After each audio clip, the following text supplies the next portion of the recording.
Good evening, everyone. We'd like to call this meeting to order. If we could all rise for the national anthem and land acknowledgement. We would like to acknowledge that we are here today on the traditional territory of the Mississaugas of the Credit First Nation. Nous tenons à reconnaître que nous sommes sur le territoire traditionnel des Mississaugas de la Première Nation de Credit. Oh, Canada.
Welcome to our regular board meeting, and I hope everyone had a restful Thanksgiving and a great long weekend. Approval of the agenda. There is an amendment to the agenda, Madam Board Reporter. Could you please add 8.2C, Directive 23, Review of Director's Office and Central Board Functions. That will be presented at the time through Ernst & Young. And 8.4 is indeed revised. Special presentations. There are no special presentations tonight. I am not in conflict with any items on the agenda. The regular meeting of board, September 23rd, 2020. I've read and approved the minutes of the regular meeting of the board, September 23rd, 2020. Item number 5, notices of motions and petitions. There are no motions or petitions this evening. And to item number 5.1 retirements, 6.1 retirements. I'd like to acknowledge the following retirements.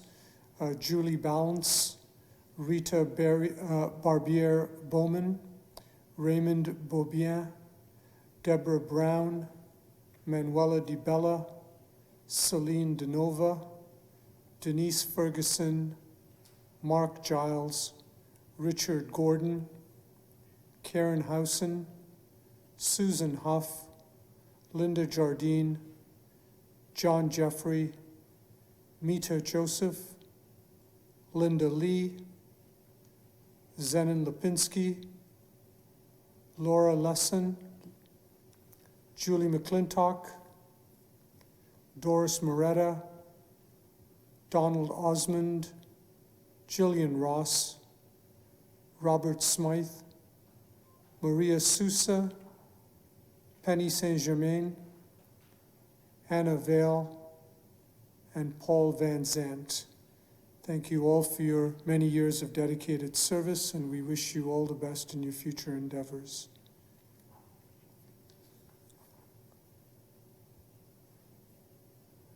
Next is recognition of Islamic Heritage Month.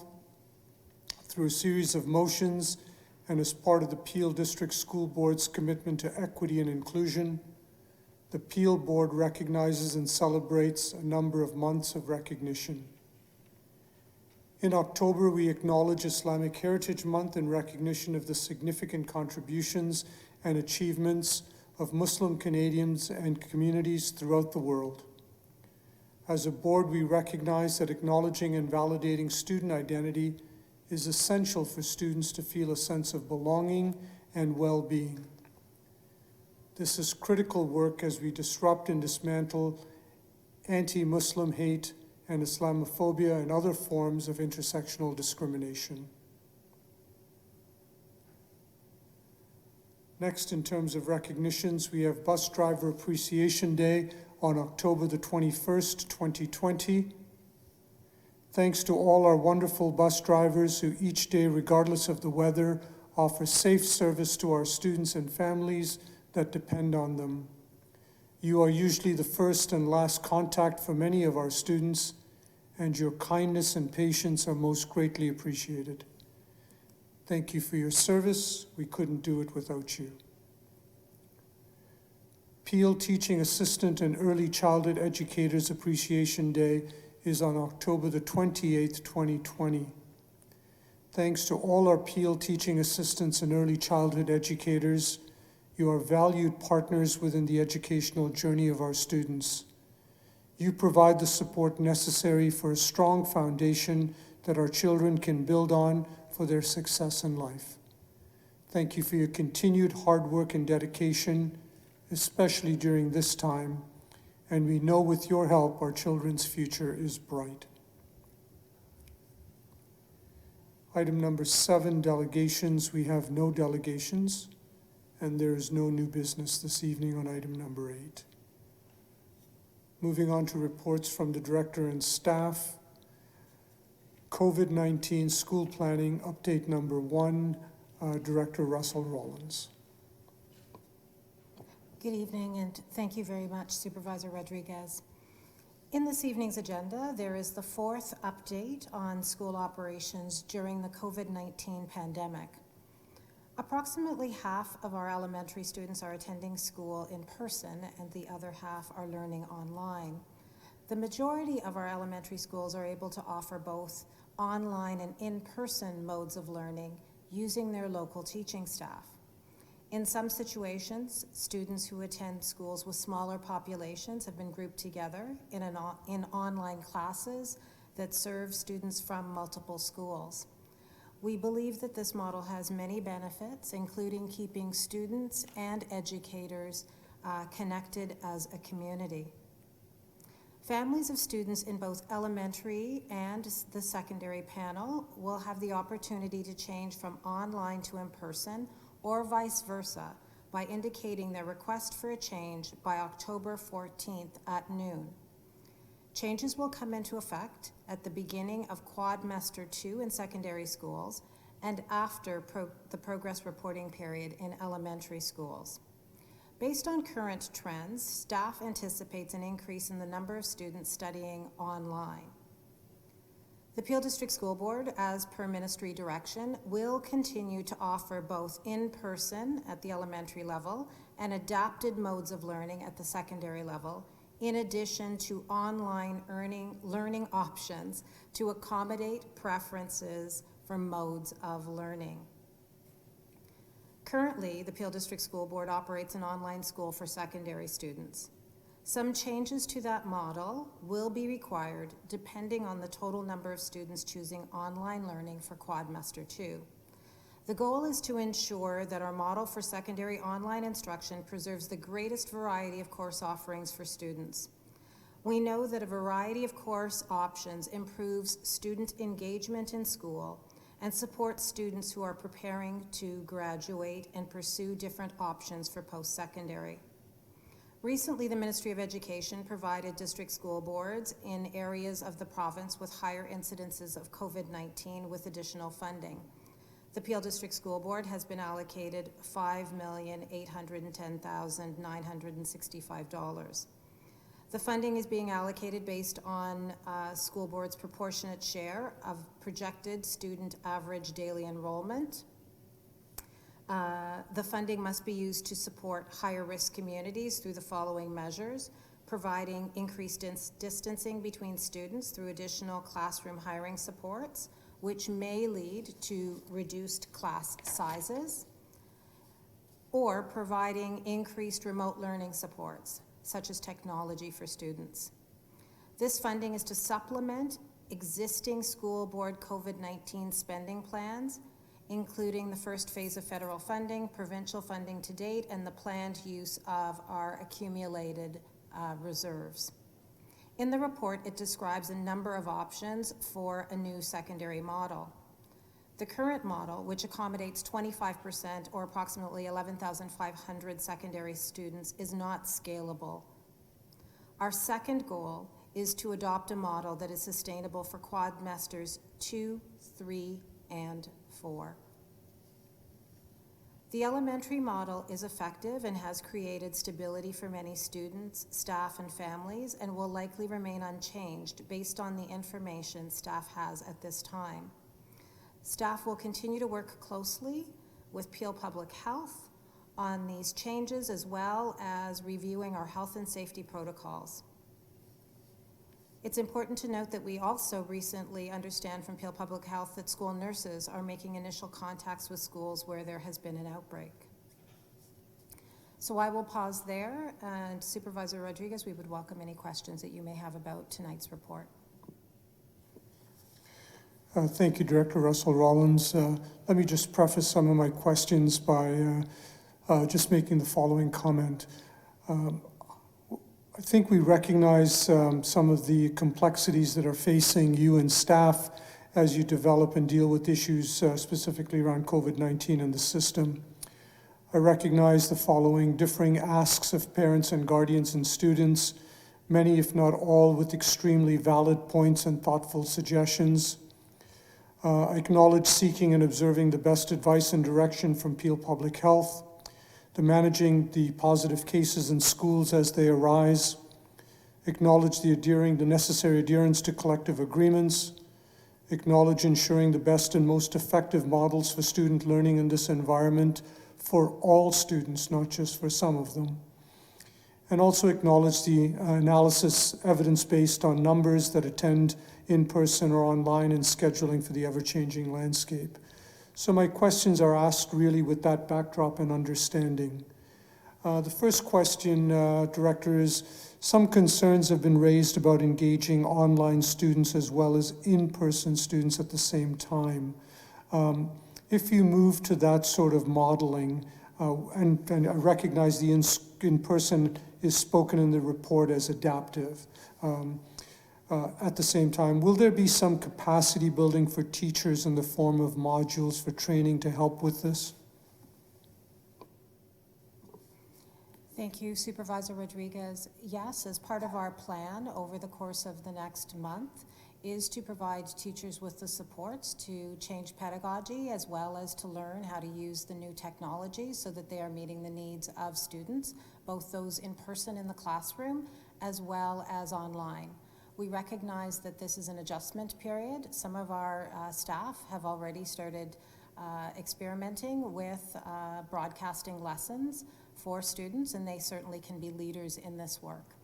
I will stop there and ask Associate Director Graywall if she has any comments she would like to add. Thank you, through you, Chair. Just to add a little bit to what the Director has already stated, we actually have a number of schools that are part of the pilot program currently who are working on these resources that the Director spoke about, and they will provide some of those exemplary practices that already exist. There's 6 secondary schools that are already currently engaged in this process. Thank you, appreciate that. Will any of the, Director, will any of the models that you spoke about reduce the amount of class time for students? No, it will not. Thank you, just wanted clarity on that. The pros and cons for each model that is being proposed, and I know there's lots of them, I don't want to sort of get into all of those details. Could you just sort of highlight for me if in fact we need to move to that other model that you spoke about, what are some of the pros or cons of that particular model? Thank you, Supervisor Rodriguez. I will ask Associate Director Mark Harmon to respond to your question. Thank you, through you, Supervisor. The pros of the new model, for the most part, will be additional time for teachers to deliver curriculum. It will basically double the amount of time that teachers will be giving continuous and direct teaching and learning support. Thank you. When can one expect, Director Russell Rollins, when can one expect a decision to be made and communicated once we have all of the information? Thank you. Through you, Supervisor Rodriguez. As mentioned in the report, families have until tomorrow at noon to respond, at which time we will begin our data collection and analysis school by school to determine which models are feasible, as well as to consult with our union partners through this transition and change, as well as our principals who will be working with our secondary students. So it is anticipated that by early next week, we would have completed the analysis and be prepared to articulate what our decision is moving forward. Thank you, Director Russell Rollins. Just clarity on something that you said as part of your update this evening. Elementary will remain unchanged. All of the elementary options will remain unchanged. I think I heard that correctly. Is that accurate? That is correct. The way in which we have organized accommodating in-person learning and online learning at the elementary level will remain unchanged. Thank you. My next question is really sort of just an inquiry more than anything else related to this work. The question is part of a larger issue with COVID and the winter flu season coming up upon us. Last year, I sort of was given to understand that PDSB and DPCDSB, the Dufferin Peel Catholic District School Board, and Trillium Health partnered and ran a joint flu prevention campaign. Will this be reoccurring this year?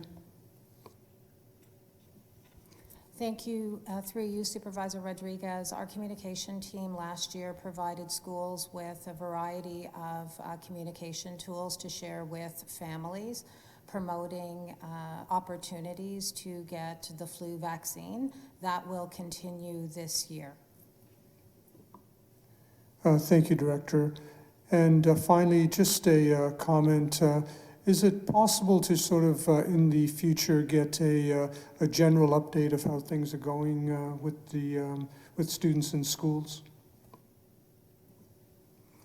Through you, Supervisor Rodriguez, that is our focus moving forward, to ensure that not only operationally are we able to accommodate students both in person and online, but that we continue to focus on student learning and engagement. And so we would be pleased to provide further information on student learning moving forward.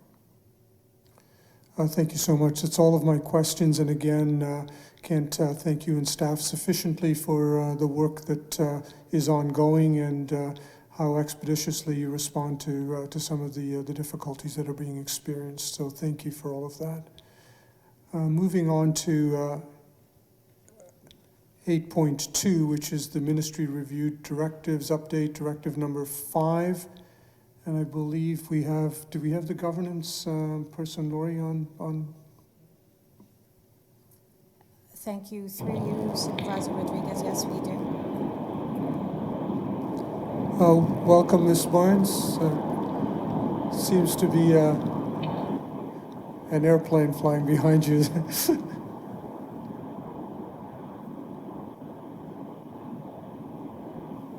Lori, can you hear us?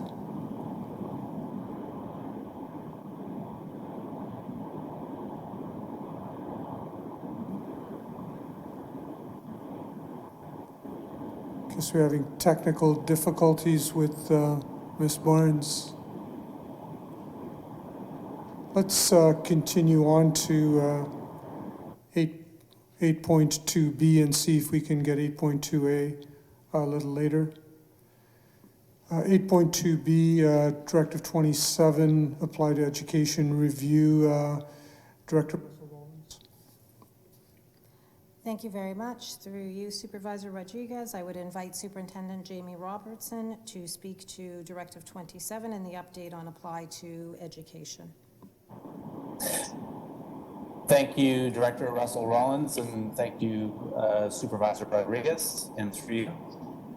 Direction 27 is a expectation that the board will review a question about applied education used as the application platform for jobs with the Peel District School Board.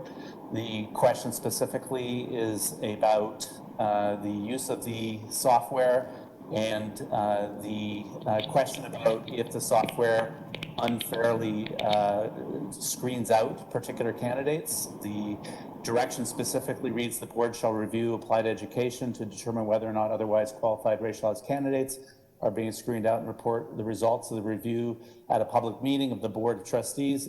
If it is determined that applied education is inappropriately screening out candidates, the board must take prompt action to correct the deficit by September 30th, submit results of the review and present at the next public meeting of the board following September 30th. And then by December 31st, 2020, if applicable, confirm the screening deficit has been corrected. To address this question, a committee was established which included the Assistant Director of Human Resources, Cynthia Ogami Tete, as well as the Manager of Recruitment, Donna White, and a Manager of Workplace Equity, Rohan Thompson, as well as LTSS Manager Neil Larson, to review the software with the provider, Applied Education. A full review was done. The software is a proprietary product, so the actual software in terms of the logic was not provided to the committee.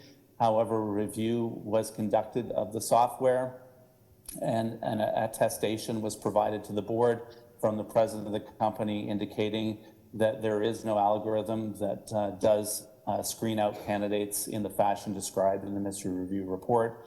The committee also sought to go beyond the ministry direction and to look at day-to-day absences and vacancies and to look at the sister product, which is called Easy Connect, provided by the same provider, and to look at how the board uses that software, and did identify that there would be some areas in terms of the settings that are used in terms of the use of preferred lists, and also the manual fill option that exists, which are both used for operational reasons in the board, but did recommend that it would be advisable that these two areas would be considered in the upcoming employment system review in terms of process and policy and the opportunities that are presented and barriers that may exist for candidates applying for employment within the Peel District School Board. So the recommendation is that that would form part of the employment system review. In general, though, the findings are that there is, in regard to applied education, there is not a algorithm that would screen out candidates who would otherwise be qualified for positions, and I'm open for any questions. Thank you for that, Superintendent. And just, I had an opportunity, Superintendent Robertson, to read the review, and happy in terms of some of the work that's been done through there. And since there's no algorithm to do the screening, are we to understand in terms of the, and I saw the piece that referred back to the manual part, are we to understand that there is some manual screening that gets done or none whatsoever? Thank you, Supervisor Rodriguez, and through you. There is an option within the software that allows the board to set up questions about some of the basic requirements of a position that might be posted. So the example in the report is a particular qualification might be a degree or a qualification in business administration. And so candidates may be asked, do you have a qualification in this particular area? And they would respond yes or no. And if they responded yes, then they would be screened in. And if they responded no, that they'd be screened out. Okay, great. Thanks so much. Appreciate the work on this. And I will adopt the recommendation to receive the report and submit it to the Minister of Education. Thanks, Superintendent Robertson. Thank you. I believe we can go back to 8.2, which is the Ministry Review Update Directive 5.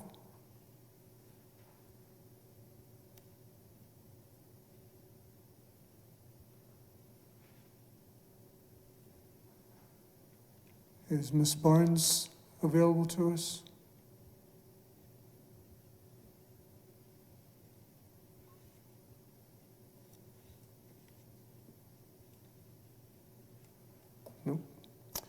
All right.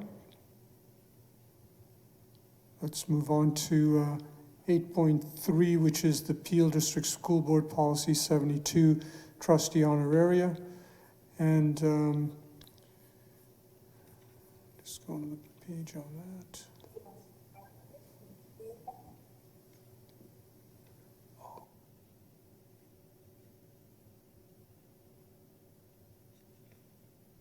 Sorry, my apologies, Board Reporter. We need to go to 8.2C first. I skipped that. And so if we could go to the Directive 23, Review of Director's Office and Central Board Functions, turn it over to Director Russell Rollins to introduce the individual that will be leading us through this. Thank you very much, Supervisor Rodriguez. As you know, Directive 23 mandated that the Peel District School Board engage an external consultant to do a review of the Director's Office portfolios. I'm pleased to introduce Mohammed Bamani from Ernst & Young, a partner in their government and public sector. We were very grateful for the support of Nike Guruchu as well as Jeff Denler, who also worked on this review of the Director's Office portfolios. I will now turn it over to Mr. Bamani to present their report this evening. Thank you, Director. Can I just confirm that, Supervisor, you can hear me all right? Yes, I can. Thank you. Great. Well, thank you, Supervisor Rodriguez. My name is Mohammed Bamani, and I'm an associate partner in EY's government and public sector practice. I'm the lead partner for local government and municipalities here in Ontario. I actually grew up in the region of Peel and went to PDSB schools prior to university, so I'm always happy when I can continue to contribute to the community that I grew up in. As the director had mentioned, my colleague Nika is listening into tonight's meeting. But my colleague Jeff Denler will be walking us through some of the findings in just a few moments. Jeff is a senior manager in our people advisory services practice, and he leads our org design and government services businesses as well.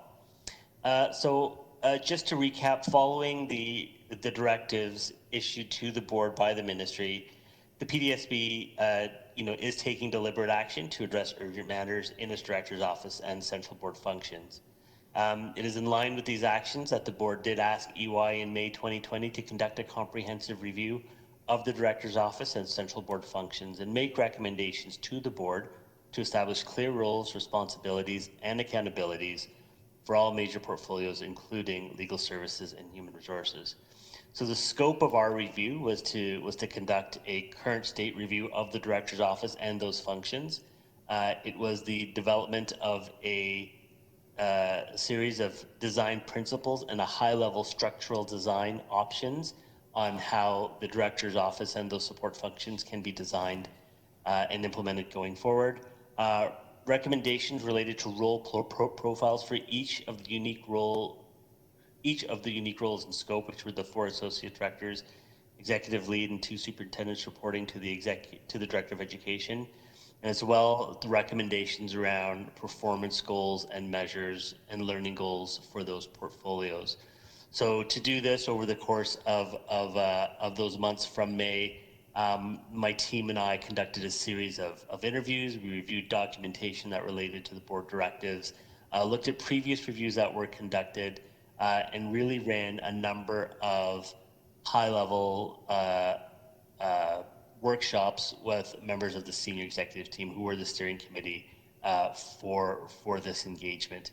And what we have produced is our view that has been validated by the steering committee of what the current state is of the director's office.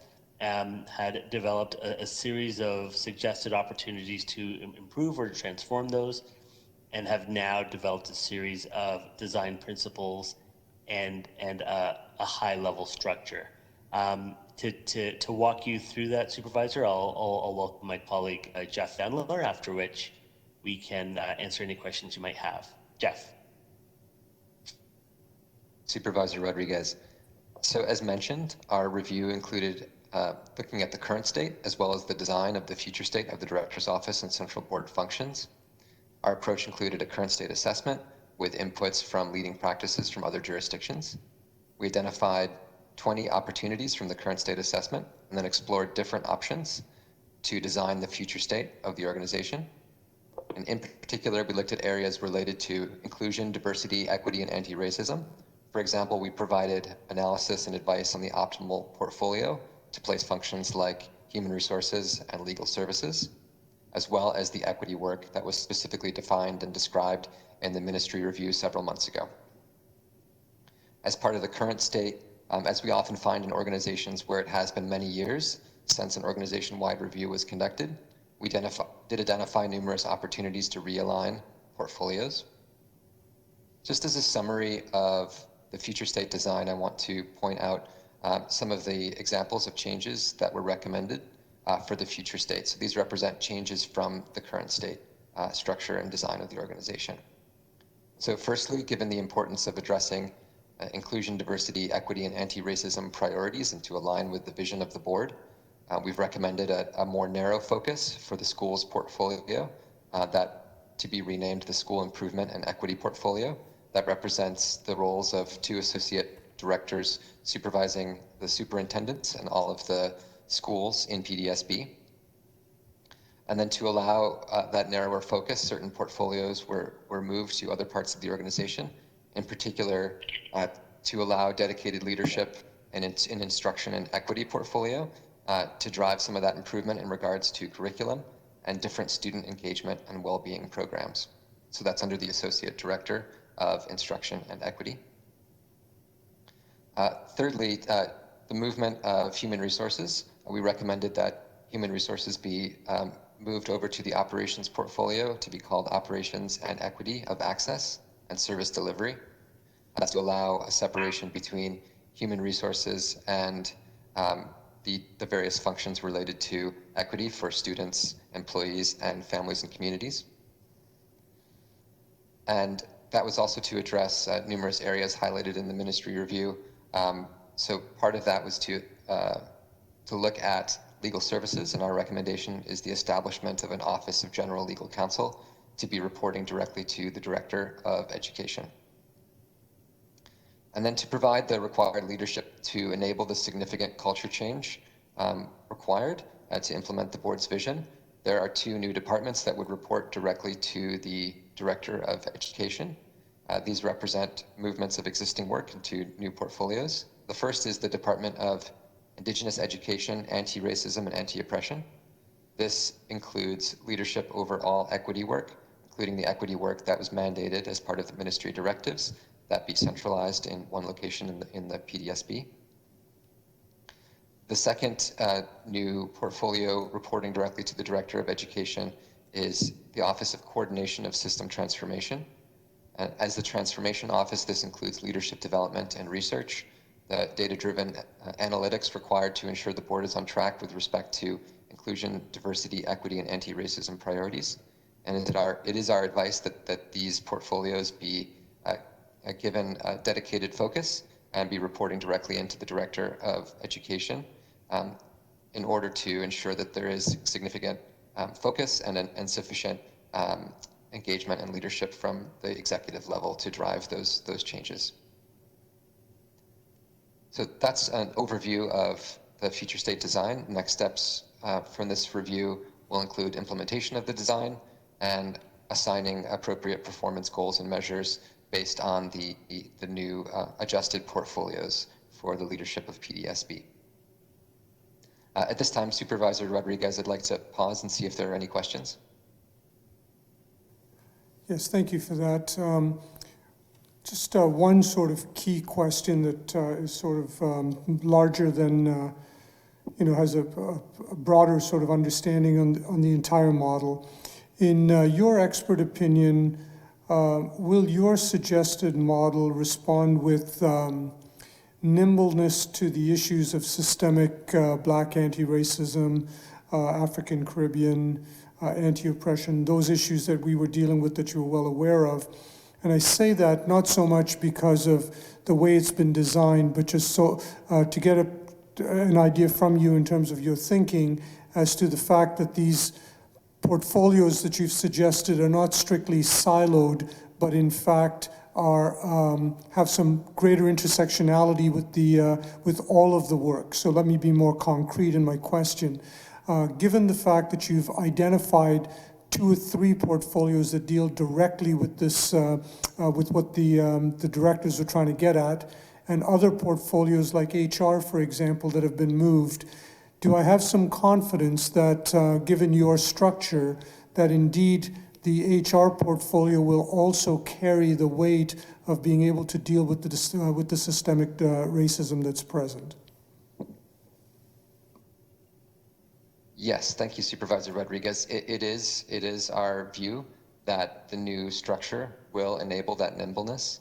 As you rightly pointed out, there are different areas of the organization focused on key portfolios, including human resources, which has a vital role to play, in particular with respect to human rights, inclusion, equity, diversity, and anti-racism for employees. It is our view, and based on our methodologies and our diversity and inclusion leading practices and our diversity and inclusion leadership that was involved in this review as well from Ernst & Young, that the structure does lend itself to that nimbleness and that focus on those key priorities.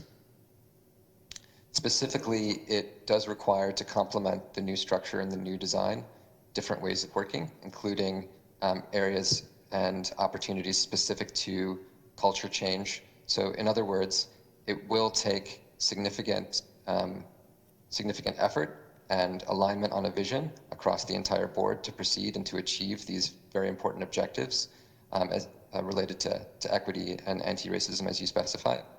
However, at the same time, we do feel that it does provide that agility and that ability to respond and to achieve certain near-term key results with respect to setting direction and aligning performance goals and leadership accountabilities so that those important first steps can be taken and be taken quickly. And furthermore, to allow the data-driven focus that will allow PDSB to have the confidence that it can monitor and respond to improvements and making sure that the pace of improvement is sufficient to address the importance of these priorities. Thank you. Appreciate that. I appreciate your comments. With respect to design, I wouldn't mind hearing from Director Russell Rollins in terms of the operational side. Thank you very much, Supervisor Rodriguez. If I may add to what was shared by Mr. Dendler, the Executive of Human Resources includes a broader scope and responsibility for systemic transformation as it relates to responding to complaints that either fall under directly human rights or other aspects of discrimination and hate, as well as transforming processes within human resources. All of the roles within the Director's Office and Central Board functions will have equity in both the title as well as the key performance indicator and responsibilities. And lastly, through the presentation this evening, you will have heard that many of the roles are interrelated. So while we will have a superintendent of Indigenous education, anti-racism, anti-oppression, and community partnerships, that individual will also work with the executive lead for communications, as well as the associate director responsible for instruction and equity, and associate directors responsible for school improvement and equity. And so there is a team approach with an expectation for very specific outcomes related to the elimination and dismantling of anti-Black racism and other forms of discrimination within the Peel District School Board and overall culture transformation over time. Thank you, Director, and thank you, team from EY. I know how important this work is. I recognize that through this directive, significant change is indeed possible. Also recognize in terms of the office, the gravitas and the sort of the depth of intersectionality that's necessary to really affect culture change. So very happy with the thinking that has gone behind it. I look forward to the operational depth that will come with it, and hopefully in the next little while we'll have some significant changes that we can point to as well. So thank you, EY, and thank you, Director Russell Rollins, for this work. I accept the recommendation to receive this and to start the process of implementation. Thank you, Supervisor.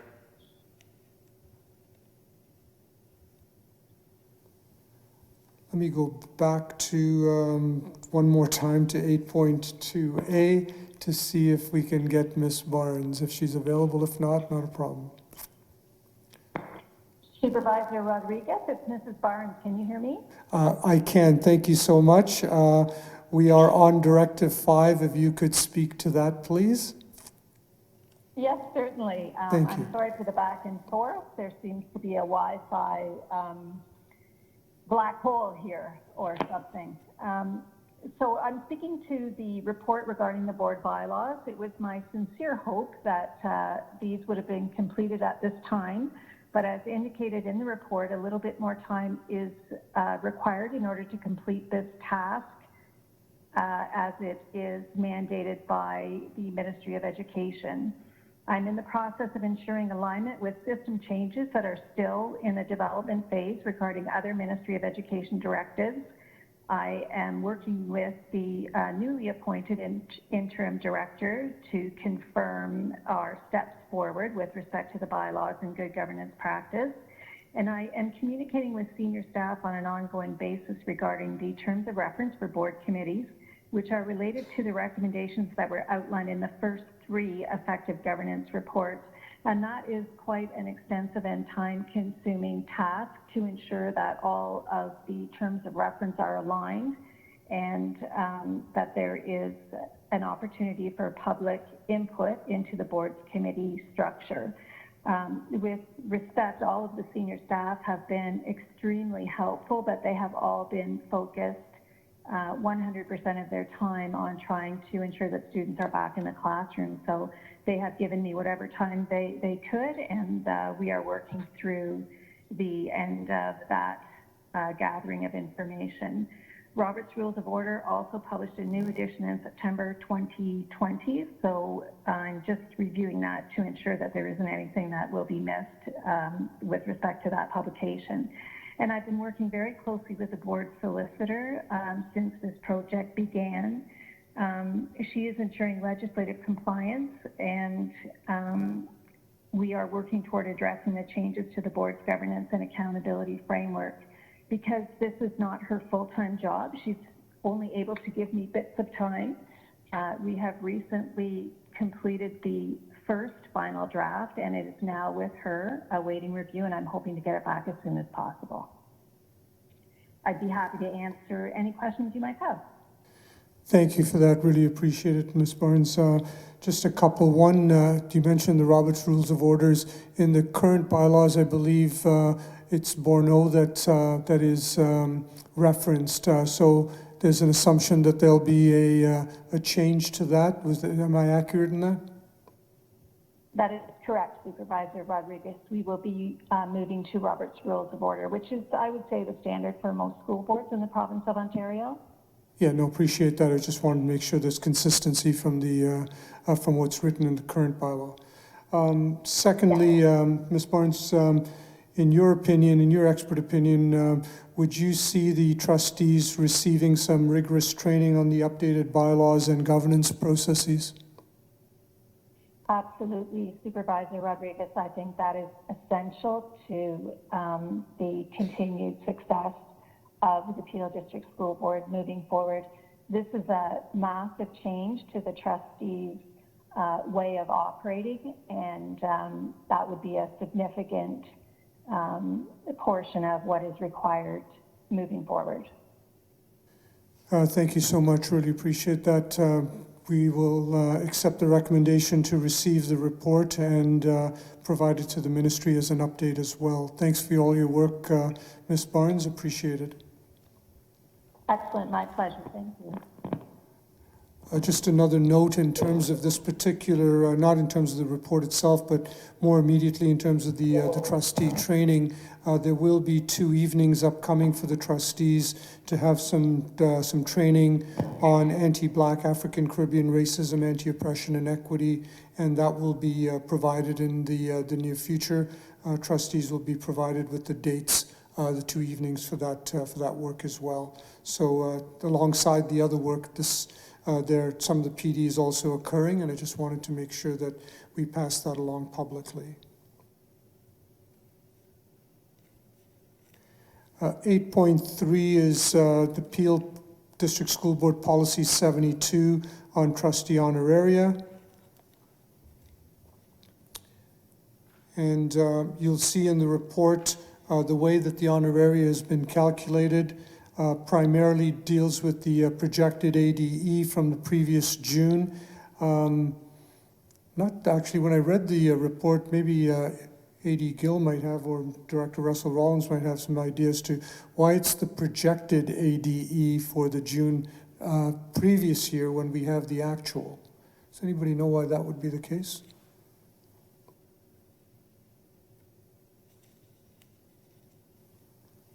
That was just amusing. I'm not so sure there's any, I know it's part of the regulations, so I'm not sure that you might know the answer to that or not, but it's an interesting piece. Anyhow, there's... Sorry, through you, Supervisor Rodriguez, I think Associate Director Gill was just having difficulty getting on mic. Associate Director Gill, would you like to respond? Sure. Through you, Supervisor Rodriguez, the reason I think it's a projected ADE, even though we do have the actual June 2019 numbers, but the way I think the policy is written is the projected number that was projected in February of each year. And that's the number that we will use, that we will continue to use each year. Okay. Yes.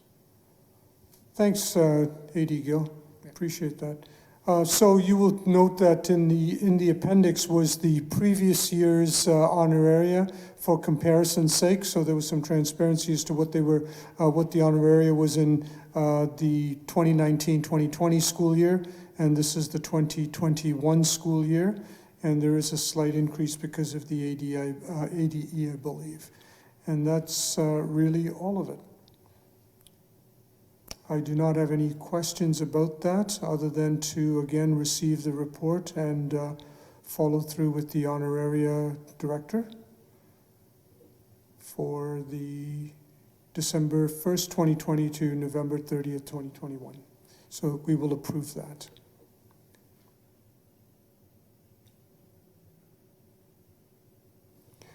Moving on to 8.4, which is the Peel District School Board International Education Program 2020-2021, Director Russell Rollins. Thank you very much, Supervisor Rodriguez. The report before you this evening is a requirement of the Ministry of Education of districts that welcome students from other countries to learn and study within their district. I will ask Associate Director Mark Harmon to present the report this evening.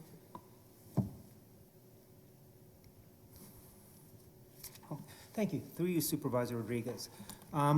Excuse me. I'm going to begin by thanking Greg Pearson, who is our principal responsible for the International Education Program, for pulling this report together. For the 2021 school year, there is currently a total of 390 international students studying with the Peel District School Board, both online and in the in-person adaptive program.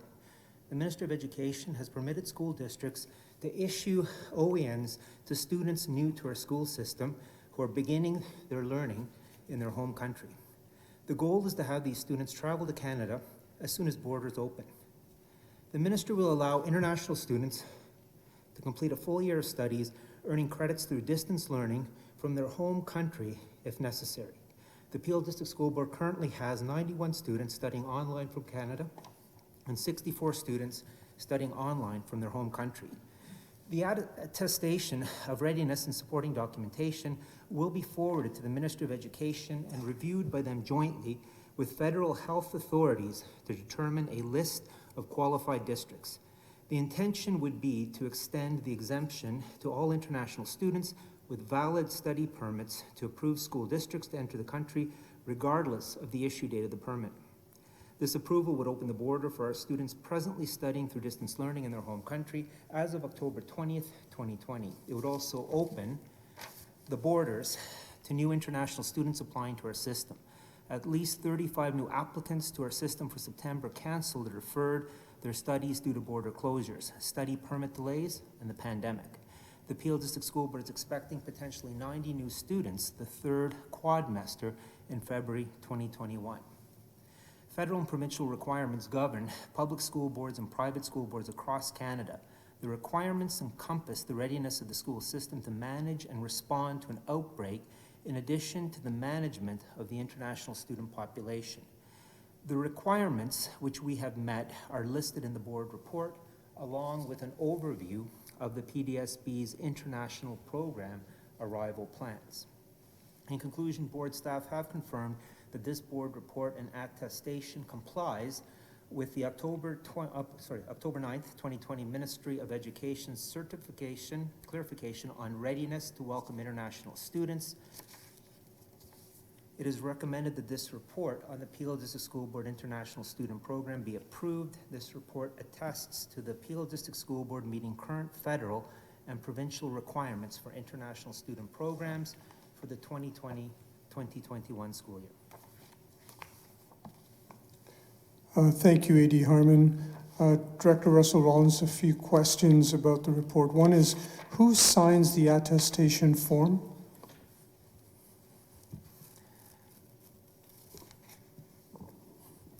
Associate Director. Thank you. Through you, Supervisor Rodriguez. That is one of the questions we have posed to the ministry. We have not yet heard an answer. As soon as we have that information, we will, of course, be proceeding as such. Thank you. Appreciate that. Secondly, in terms of, just want some clarity, you've passed on some numbers and I had a chance to write some down, but I didn't quite catch them all. The report suggests that there's 390 students that are registered. If I heard you correctly, I heard 64 that are registered from their current home country and 90 some odd that are currently registered from Canada. Is that, am I correct in those two numbers? That is correct. We currently have 91 students studying online from Canada and 64 students studying online from their home country. And am I to assume that the remaining students are in school? That is correct. They're in school with the current adaptive model. And through the attestation, we have confidence that all of them have quarantined appropriately and are now in the adapted model based on that? That is correct. Through you, Supervisor Rodriguez. If you look at our detailed arrival plans, again, we have ensured that all of our students have gone through the appropriate quarantine, not only in terms of our requirements, but all provincial and federal requirements. So that is part of the attestation, and that has occurred. And do we have a sense of what countries these students have come from or are studying online? Thank you. Through you, Supervisor Rodriguez. The vast majority of our students would be from China. That would be the greatest number. I don't have an exact percentage for you. There may be a chance that Principal Pearson, who is online, will send me a text letting me know. But we also have, I will correct that Vietnam and Korea are very high on our list as well. So China, Vietnam, and Korea would be our highest percentages, but we do in fact accept students from all around the world. Thank you for the report. Appreciate the detail and also the fact that we have followed the procedures. I will approve the recommendation for from the report to accept the report and approve its recommendation.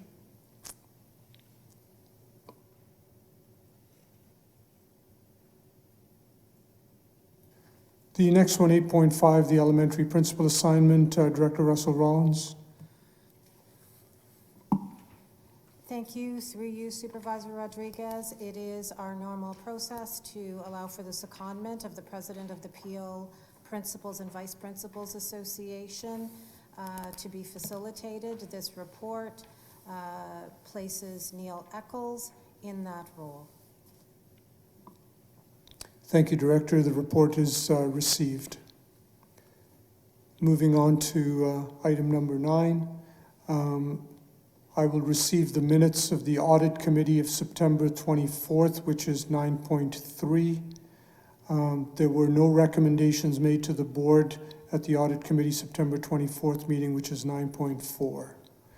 9.1 and 9.2 will be forthcoming, so we'll leave those alone for now. Moving on to item 12, which is the adoption of the in-committee reports from the September 23rd, 2020 meeting. The in-committee reports of September 23rd are indeed adopted at this meeting. And I believe that's all of the business of the board for today. The meeting is adjourned. Thanks, folks. Have a great evening.